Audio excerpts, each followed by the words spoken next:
porque lo vemos prácticamente todos los días. Junto con el traumatismo craneoencefálico, es una situación que nos enfrentamos, sobre todo por los accidentes viales, sea choque de autos, sea choque con motos, sea arrollados en la vía pública, en menor cantidad, quizás enfermedades laborales, algún accidente de trabajo, en menor cantidad todavía accidentes deportivos, pero cuando sucede esto es toda una tragedia.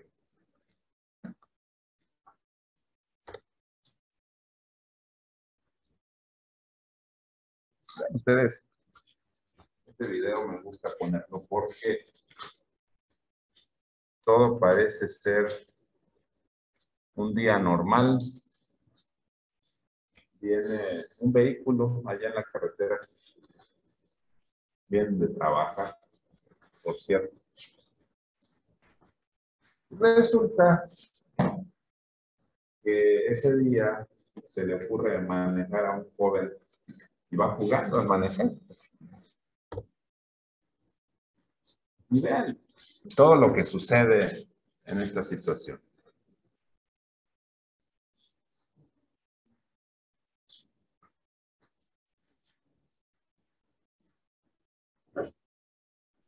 Algunos se levantan, se sacuden y parece que no sucedió nada.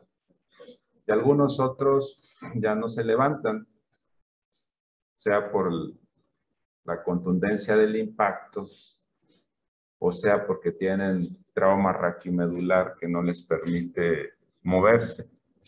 Entonces esto es catastrófico, esto lo vemos todos los días prácticamente. Dentro de los traumatismos raquimedulares, lo más grave de todo es que exista sección medular. Ya veíamos nosotros que existían síndromes medulares completos y síndromes medulares incompletos. Pues dentro de los síndromes medulares completos, claro está, lo que vemos más comúnmente es la sección medular, sea sección medular anatómica o sea sección medular fisiológica, pero en los dos casos el pronóstico es sombrío. Esta sería la definición de traumatismo raquimedular. Incluye todas las lesiones traumáticas que afectan las estructuras de la columna vertebral en todos sus niveles, incluye las estructuras óseas, los músculos, los ligamentos y por supuesto lo más importante que es el tejido neural, en este caso la médula espinal. ¿Cómo sucede todo esto? Cuando se da un accidente como el que vimos en el video, puede ser que haya disrupción del sistema óseo. Y este sistema óseo, lo que va a suceder en el momento en que queda inestable es que comprime la médula espinal, o la secciona o la comprime. Justo en ese momento se produce el daño primario. Sea que la seccionó, sea que la contundió, sea que produce un hematoma ahí. Esa es una lesión primaria inicial que ocasiona este tipo de traumatismos.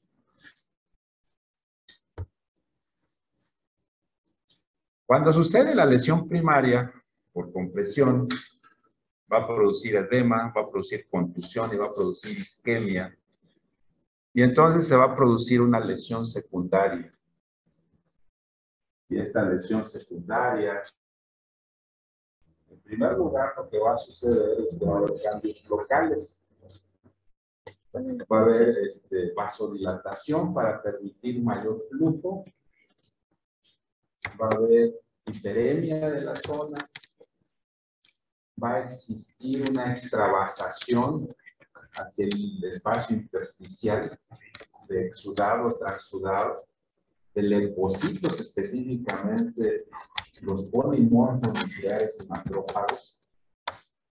Y entonces se va a formar un tejido cicatrizal, que es lo que no va a permitir posteriormente que haya una comunicación, no va a permitir una regeneración. En algún tiempo, de hecho lo vamos a platicar en un ratito más, se pensó que bloqueando toda esa cascada de inflamación pudiésemos permitir que se mejorara la evolución de los pacientes. ¿Cuál es el antiinflamatorio más potente y efectivo que conocen? Los esteroides, justo eso. Entonces, en un tiempo se pensó que administrando grandes cantidades de esteroides podíamos bloquear todo ese proceso de la inflamación, limitar el daño secundario y entonces quizás mejorar el pronóstico del paciente. Pero esto no sucedió de esa forma. Se va a seguir manteniendo en la misma tensión, pero hay que pasar a la terapia intensiva. En cuanto sea posible, debemos realizar estudios de imagen para saber de qué magnitud es la lesión. Sea tomografía o sea resonancia magnética preferentemente. Listo. Gracias. Entonces, en esta diapositiva nos indica prácticamente lo que se le debe hacer al paciente. La neuroprotección se llama. Una vez que se lesiona la médula espinal, lesión primaria, lo que debemos hacer es neuroprotección. ¿Cómo vamos a hacer la neuroprotección? Pasando al paciente a la terapia intensiva, y ahorita les voy a decir para qué. Dándole tratamiento quirúrgico. Y se pensaba anteriormente que los esteroides funcionaban. Hoy por hoy existe evidencia científica de que no tiene ninguna utilidad.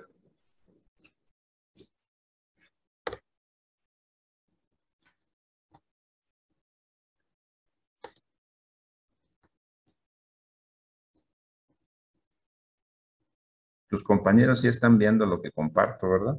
Sí, doctor. Sí, ya vemos. Gracias. Pero, ¿podría regresarse un poquito? Es que le siguió y ya no lo escuchamos. No hemos avanzado en nada, ¿eh? Ah, ok. Gracias. Vamos a avanzar ahora la presentación.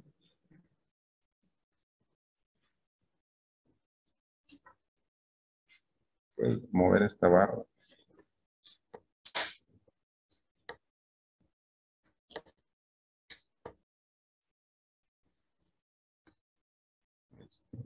No, pero me salí del Zoom.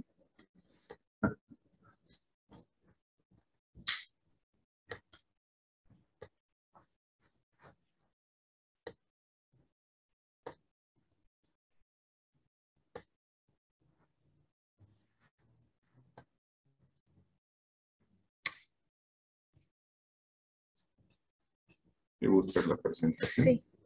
Desde aquí en Keynote.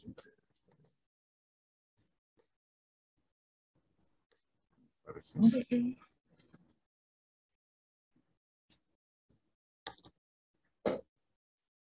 Está abajo.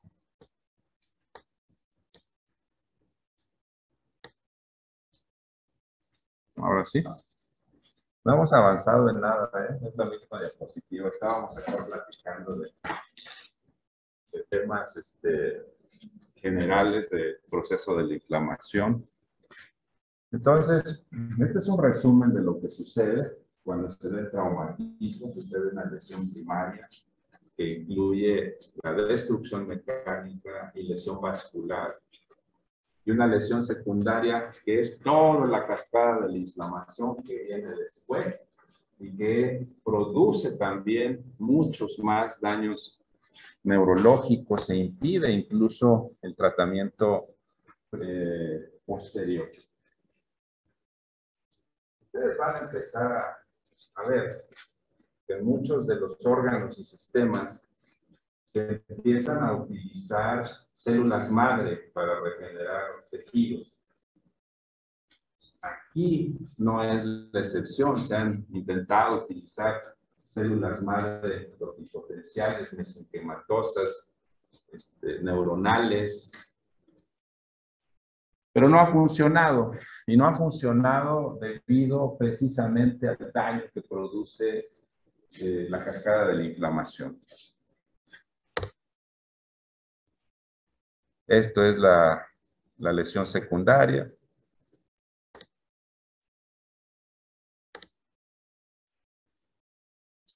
Estábamos que cuando sucede el accidente, lo primero que se le debe aplicar al paciente es el ABC. Incluso, si es necesario, hay que intubarlo en el sitio del accidente. Claro está, esto lo tienen que hacer los sistemas de rescate. Si ustedes estuvieran cerca de ahí, pues lo que pueden hacer es tratar de mantenerlo estable y tratar de extraerle cualquier situación de la boca que le puede estar interfiriendo con las vías aéreas. Pero esto es lo que se hace con los sistemas de rescate.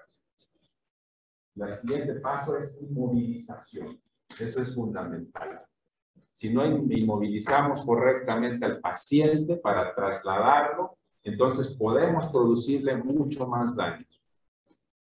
Desde ese punto hay que canalizar al paciente. Hay que administrarle una cantidad importante de fluidos intravenosos. Y de ser necesario, es decir, si el paciente está hipotenso por el mismo choque medular o por algunas otras hemorragias, se deben administrar aminas vasoactivas para elevar esa presión.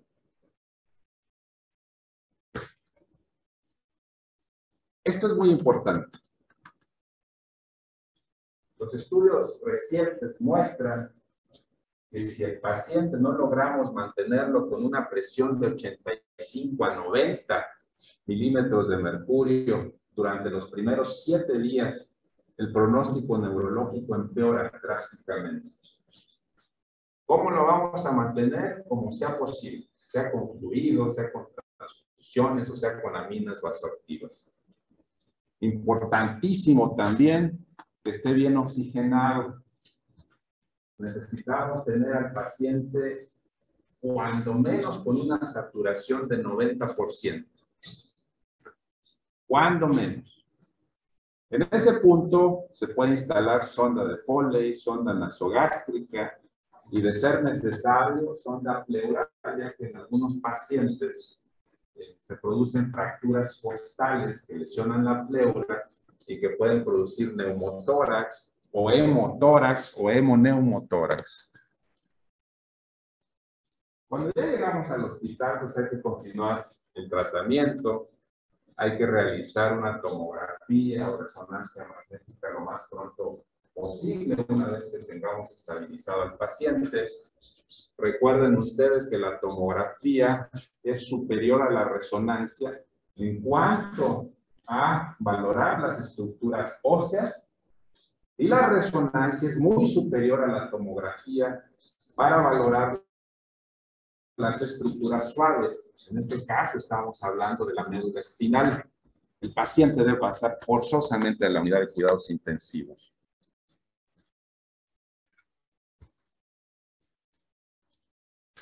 Hay que evaluar otras situaciones porque cuando hay un accidente grave, no solamente se lesiona la médula espinal, en muchas ocasiones están asociados a traumatismos craneoencefálicos, muchas veces están asociados a traumatismos abdominales con hemorragias internas, pero también hay que descartar intoxicación. Muchos de los casos que vemos de accidentes son de pacientes alcoholizados o pacientes drogados, son los que producen los accidentes. Sospecha de fractura de huesos largos, hay que estabilizarlos y hay que realizar radiografías también para descartarlo. Cuando hay un déficit neurológico focal, seguramente hay alguna alteración intracraneal.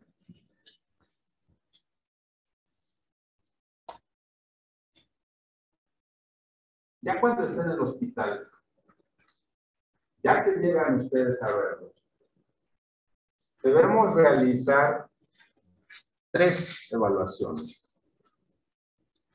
La primera de ellas es en qué condiciones se encuentra la columna vertebral.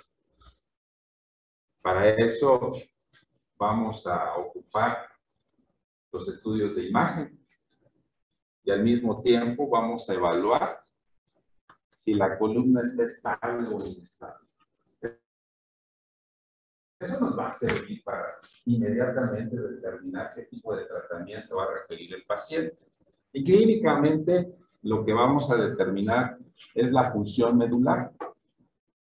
En ese justo momento, la evaluación medular se puede hacer básicamente en 3 contextos. Número 1, evaluar el haz córtico-espinal, es decir, la fuerza. Número 2, el haz espinotalámico, es decir, la sensibilidad general o termoalgésica. Y número 3, los cordones posteriores, la sensibilidad propioceptiva. Son las 3 cosas que vamos a poder evaluar de la función medular en este tipo de pacientes. Existe un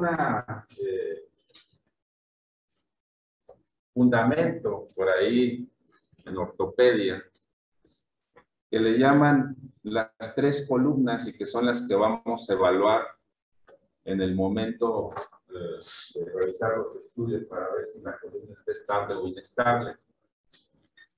La columna anterior de los ligamentos, la columna media de los cuerpos vertebrales y la columna posterior de los arcos posteriores, o sea, los pedículos, las láminas, las apófisis espinosas. Muchas veces se lastima una, pero se preservan las otras. Cuando se lastiman 2 columnas o las 3 columnas, el daño es mucho mayor. Esto es lo que les comentaba, que clínicamente se puede evaluar en el paciente. Nada más, el haz córtico-espinal, el haz espinotalámico y las columnas posteriores. ¿Y cómo vamos a hacer eso? ¿Cómo lo hacemos?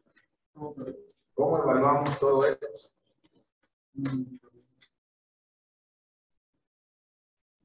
Llegas, revisas al paciente, ¿cómo le haces?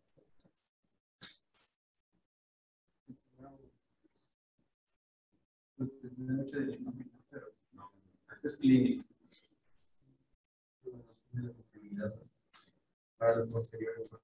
Bueno, si nos vamos por partes, las córtico-espinal evalúa la fuerza, vamos a utilizar la escala de Daniels. Entonces, pueden suceder 2 cosas. Que esté parético, es decir, débil, o que esté pléjico, es decir, con ausencia de la movilidad. Pero para las 2 situaciones vamos a utilizar la escala de fuerza de Daniels. Y va a depender mucho del nivel donde está lesionado. Tenemos una lesión cervical alta, ¿qué produce? Cuadriplegia. Cuadriplegia o pentaplegia. Si tenemos una lesión torácica, ¿qué produce? Paraplegia. Si tenemos una lesión lumbar, radiculopatía. A menos que sea una lesión lumbar sumamente extensa, puede producir también paraplegia, pero habitualmente las lesiones lumbares producen radiculopatías. Después empezamos a analizar la sensibilidad. Existen básicamente 2 formas de evaluar la sensibilidad. Ustedes, si compraron ya su martillo de reflejos, van a notar que en una de las partes tiene una escobilla, en la otra tiene una aguja. Si no tienen ese martillo, pues pueden utilizar incluso una aguja estéril. Quitan un poquito la punta para que no esté tan aguda y empiezan a tocar al paciente desde distal a proximal. Y eso con la finalidad de identificar el nivel sensitivo. Normalmente, cuando hay una lesión medular severa, va a haber también ausencia de sensibilidad o hipoestesia. Y entonces le vamos a pedir al paciente que nos indique si siente. Va a decir no siento nada, va a decir siento muy poco. Van subiendo y le indican al paciente que les indique hasta qué punto ya siente en forma normal. En ese punto que siente en forma normal es el nivel sensitivo. Y a través del nivel sensitivo vamos a identificar aproximadamente el sitio de la lesión. Recuerden ustedes que el haz espinotalámico se usa 2 niveles arriba de donde ingresa a la médula espinal. Entonces, para eso hay ciertos puntos ya determinados, por ejemplo, a nivel de la tetilla. ¿Qué nivel es? D4 a nivel del ombligo. Y más o menos puntos intermedios los pueden realizar para identificar aproximadamente a qué nivel se encuentra la lesión. La propiocepción, sobre todo en los pacientes lesionados gravemente, se puede utilizar la sensibilidad posicional. Le toman alguno de los dedos del pie y le dicen si ustedes arriba o hacia abajo, hacia dónde lo están moviendo. Si el paciente logra sentir hacia qué lado le están moviendo el dedo, hacia arriba o hacia abajo, es muy probable que tenga conservadas la propiocepción. Si no es así, entonces está también dañada. Los pacientes que tienen daño medular completo, las 3 evaluaciones salen alteradas. En ese punto agudo, si le hacemos exploración de reflejos en un paciente con una lesión completa, ¿qué vamos a encontrar más tarde?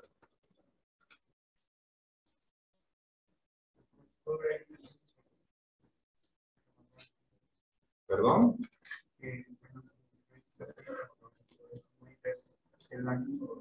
Por eso, tú le evalúas los reflejos. Por ejemplo, el patelar, el aquilio, ¿qué vas a encontrar? ¿Van a estar normales? ¿Van a estar hiperreflécticos? ¿Van a estar hiporreflécticos? ¿Van a estar ausentes? O ausentes en la etapa aguda. Y en la etapa crónica,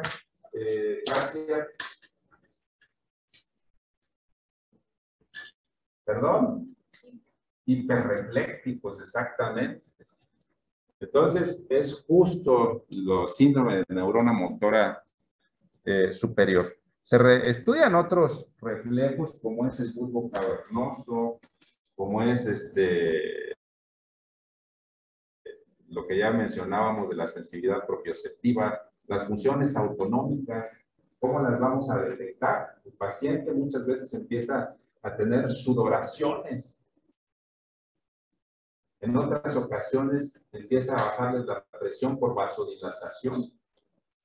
Entonces esas son alteraciones de las funciones autonómicas. Cuando es un choque medular, incluso puede haber bradicardia. ¿De acuerdo? Esa es la escala de la graduación de la fuerza muscular, que ya la han analizado en múltiples ocasiones, entonces no hay mayor problema por eso. Evaluación radiológica.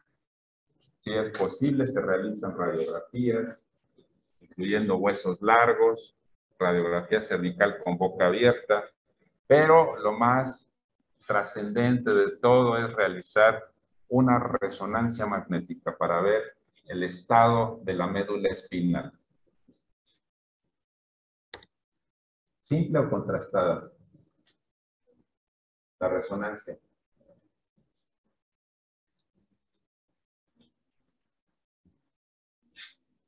¿Simple o contrastada? ¿Alguien sabe?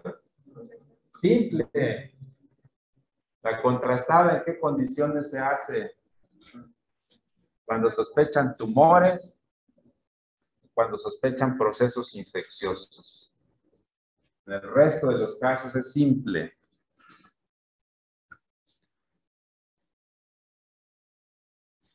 Existen una serie de clasificaciones que se utilizan para evaluar en forma inicial y posteriormente a los pacientes con traumatismo raquimedular. Las más conocidas es la escala de Asia y la escala de Bartel. La escala de Asia clasifica a este tipo de pacientes según el grado de lesión en grado A hasta la E. El grado A es el más grave, prácticamente una lesión completa. Y el grado E es un paciente que sufrió traumatismo, pero que tiene una función motora y sensitiva prácticamente normal, y de ahí va desglosándose diversas alteraciones. Entonces, grado A grado E. El índice de Bartel es una serie de evaluaciones que se hacen de las actividades prácticamente de la vida cotidiana, como el aseo personal, como el hecho de comer, como el hecho de subir o bajar escaleras.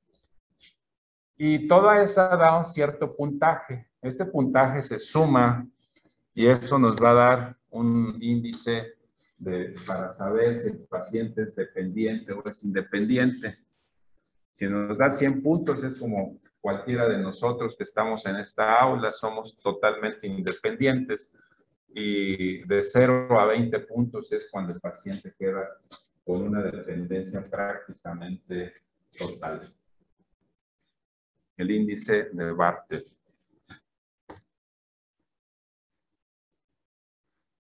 Cuando es una lesión cervical alta, normalmente afecta al nervio frénico y entonces se daña la respiración.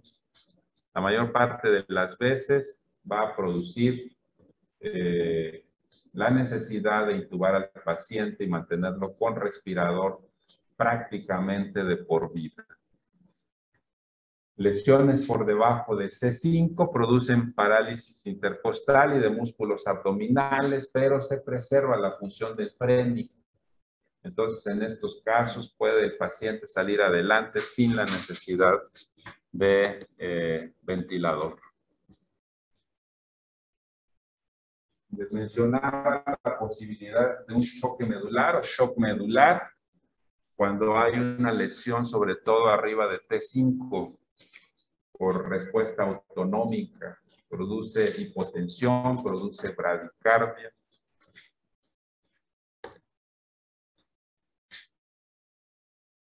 Antes, ¿qué vamos a hacer cuando llegue el paciente ya al hospital? Hay dos tipos de tratamientos, lo que consideramos el tratamiento médico y el tratamiento quirúrgico. Y aquí nos falta una tercera parte que se llama neurorehabilitación. El tratamiento médico consiste en pasar al paciente a la unidad de cuidados intensivos. Hay que monitorizar la respiración, corazón y la presión arterial. Necesitamos mantener la presión arterial media por arriba de 85 por al menos 7 días para mantener la perfusión medular. Y debemos mantener la saturación de oxígeno por arriba de 90%. Claro está, si podemos llegar a 94, 95, 98%, es fabuloso. Pero al menos por arriba de 90. Todos los pacientes en estas condiciones que no se pueden mover o que tienen fractura de huesos largos, tienen la probabilidad de desarrollar una enfermedad que se llama tromboembolia pulmonar. Y la tromboembolia pulmonar es mortal. Cuando sucede, hay prácticamente un 80% de mortalidad. Entonces, se tiene que prevenir. ¿Cómo se previene? Administrando heparina subcutánea, habitualmente. Dosis profilácticas. Heparina o cualquiera de sus derivados. Hay en la actualidad una heparina que le llaman de bajo peso molecular, que se llama enoxiparina o taxiparina, que son mucho mejores, pero en general se les llama heparina, ¿no? Y viene aquí el punto de esteroides, que lo pongo con muchos signos de interrogación. Les mencionaba que el daño secundario mayor lo produce la cascada de la inflamación. La cascada de la inflamación es normal en el cuerpo humano y nos sirve para protegernos. Nos damos un golpe, se libera una serie de sustancias químicas, ácido araquidónico, por la vía de la ciclooxigenasa, prostaglandinas, y todo eso va encaminado a que en el sitio del traumatismo se genera una vasodilatación, se genera un mayor flujo sanguíneo, se genera salida o permeabilidad de estructuras sanguíneas hacia la zona traumatizada, incluyendo leucocitos, específicamente polimorfonucleares y macrófagos, para limpiar la zona, para ayudar a la zona inflamada. Sin embargo, cuando sucede a nivel de la médula espinal, produce mayor daño que beneficio, porque los macrófagos van a engullir las células dañadas, y entonces esto va a permitir que se formen zonas de fibrosis mucho más extensas. En esas condiciones, las posibilidades de que los axones se reconecten se hacen más difíciles todavía. Por eso, en algún punto, se hicieron estudios científicos extensísimos, multihospitalarios, multicéntricos se les llama. Y todos esos se basaron en la administración de megadosis de esteroides, específicamente la metilprednisolona. Se hicieron el estudio NACIS-1, NACIS-2, donde se veía que quizás pudiese haber beneficios para el paciente, hasta que llega el NACIS-3, mucho mejor realizado desde el punto de vista científico, y se establecía que se debían administrar megadosis de metilprednisolona con estos rangos, sobre todo cuando el paciente llegaba al hospital en las primeras 8 horas. La alternativa es el mesilato de dilazar o la naloxona. Sin embargo, cuando se concluyen todos los resultados de este estudio NACIS-3, se dan cuenta de que realmente no había cambios significativos desde el punto de vista neurológico entre los pacientes que recibieron esteroides y los que no. Pero lo que sí había eran complicaciones por los esteroides, porque los esteroides, aparte de que producen, que son el antiinflamatorio más efectivo y potente que existe, también llegan a producir disminución de la respuesta inmunológica. Entonces había infecciones, había neumonías, podían producir incluso secundariamente hemorragias gastrointestinales. Entonces se producía más morbilidad que los beneficios que realmente permitían. De tal suerte que en las guías de práctica clínica más recientes aquí en México, dicen que no existe evidencia clínica para la recomendación de utilizar ningún medicamento neuroprotector. Estamos hablando de la naloxona y el dilazar, incluyendo los esteroides. Entonces, no sirven, no funcionan. Y entonces, lo que se queda del tratamiento médico es la monitorización cardíaca de la presión arterial y de la oxigenación para mantener una buena perfusión, la prevención de la trombosis, mantener al paciente, si tiene otras patologías, lo más controlada posible. Y entonces pasamos al tratamiento quirúrgico. El tratamiento quirúrgico debe ser individualizado porque pueden suceder dos cosas. Que la médula espinal esté comprimida por fragmentos óseos, por hemorragia, o que la columna vertebral esté inestable, o las dos cosas, que es lo más común. Y entonces, hay que operar al paciente en todos los casos. Debe de ser la cirugía lo más pronto posible. Tenemos un periodo que se le llama periodo dorado de 72 horas, pero claro está, no hay que esperar que este periodo concluya. 48 horas hay mejor pronóstico si se hace en las primeras 24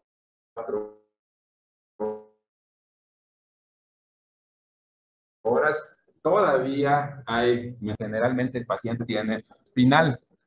Claro está que va a depender mucho de en qué condiciones llegue el paciente. Primero hay que salvar la vida, después la función y después el órgano. Esta es una regla generalizada en medicina, de tal suerte que hay pacientes como los del ejemplo siguiente, donde se lesiona en esta parte, que es la apófisis odontoides.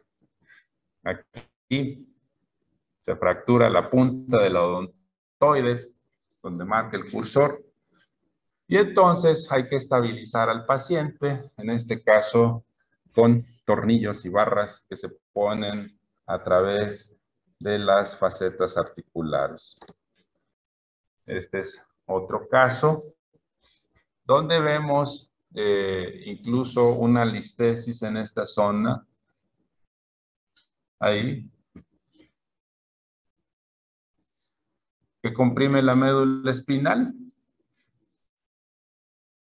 Al paciente se ponen aquí en este caso dos cajas intersomáticas que se alcanzan a apreciar ahí con sus fijadores de tornillos hacia los cuerpos vertebrales.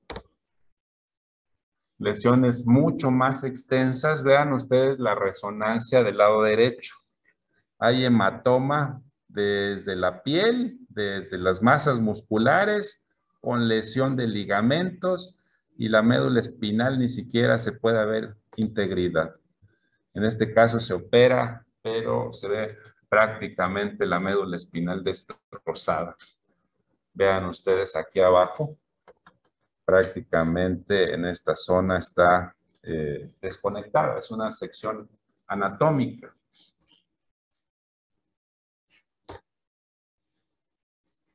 En algunos otros casos como este, donde el cuerpo vertebral se mete al canal medular, como sucede en este punto donde está el cursor, hay que quitar completo el cuerpo vertebral, poner una malla de titanio y poner una placa anterior.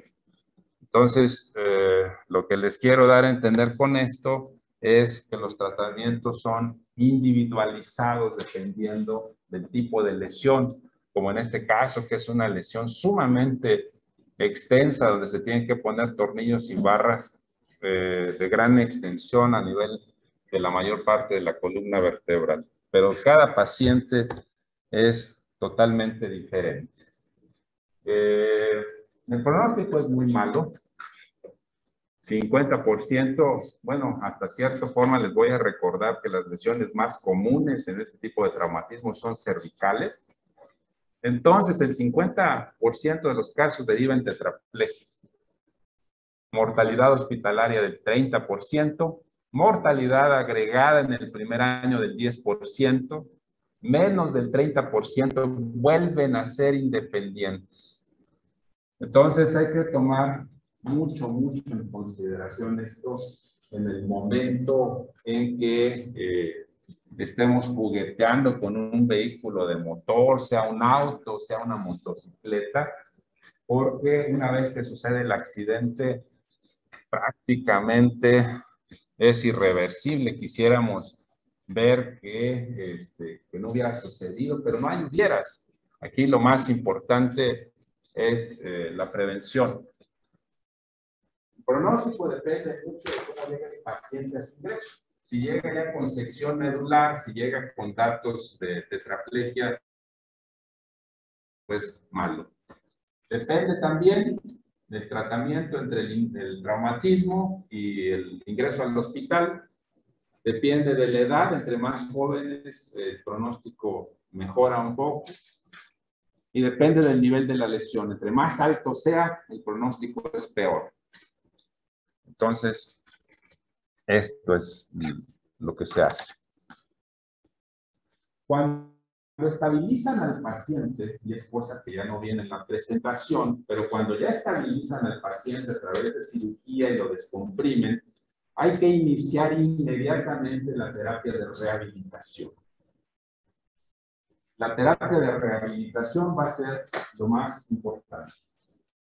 En los primeros 3 meses, desde el accidente, con la terapia de rehabilitación, es cuando más probabilidades tienen de recuperación. De 3 a 6 meses, las probabilidades son moderadas. De 6 meses a 1 año son mínimas. Más de 1 año prácticamente no puede haber recuperación.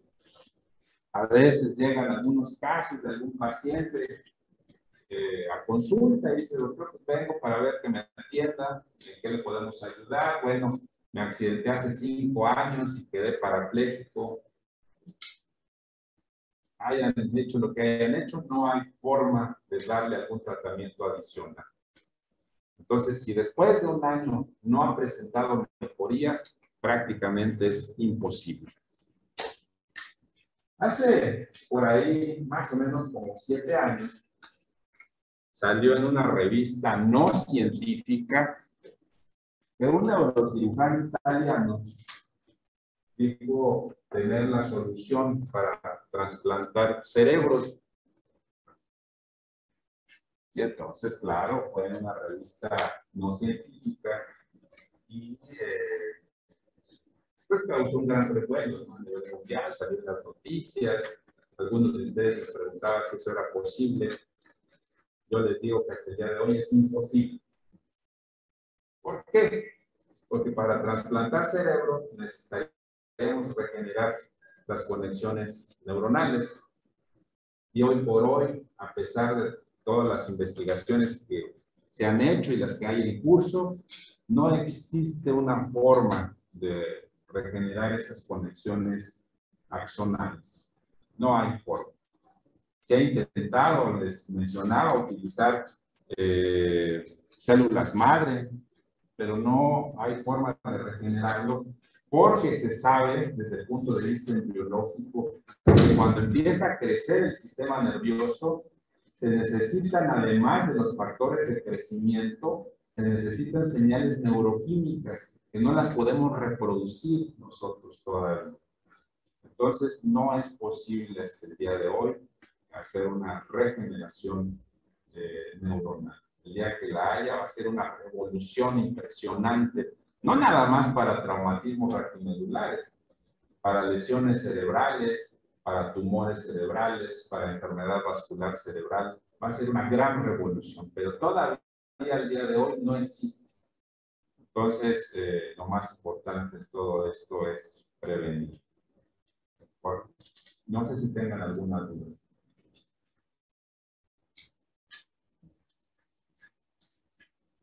Nadie. Quedó todo claro. Sobre todo que les quede claro lo de los esteroides, ¿de acuerdo? Porque hay algunos hospitales donde todavía lo siguen utilizando, pero las evidencias científicas marcan que no funcionan. Y las guías de práctica clínica, que es donde debemos normarnos, dicen que no se deben utilizar. Entonces, eso les debe de quedar muy claro, ¿de acuerdo? Bueno, tenemos una clase para el jueves, si no me equivoco, o el viernes, de radio, encefalitis rábica o...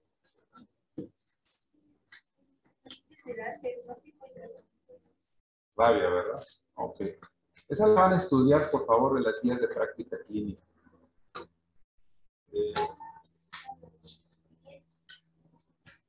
Sí, perfecto. Si hay tiempo antes, me avisas. Y me mandas un mensaje. Pero quiero que le estudien de las guías de práctica clínica y quiero que ya prácticamente sepan todo lo que se debe de saber de radio. Que aunque ya es un padecimiento poco frecuente, si le llega un familiar o un paciente mordido, ¿qué le van a decir? ¿Qué tiene que hacer? Entonces necesito que sepan exactamente qué tiene que hacer si los mordió su propio perro, si los mordió un perro de la calle, el perro del vecino, o si los mordió un perro desconocido que no vuelvan a ver, o si los mordió una ardilla, o si los mordió una rata. Deben de saber qué contestar, qué se debe de hacer. ¿De acuerdo? Entonces, necesito que se pongan a leer bien ese tema. Les voy a hacer 4 preguntas antes de la clase. ¿Sí?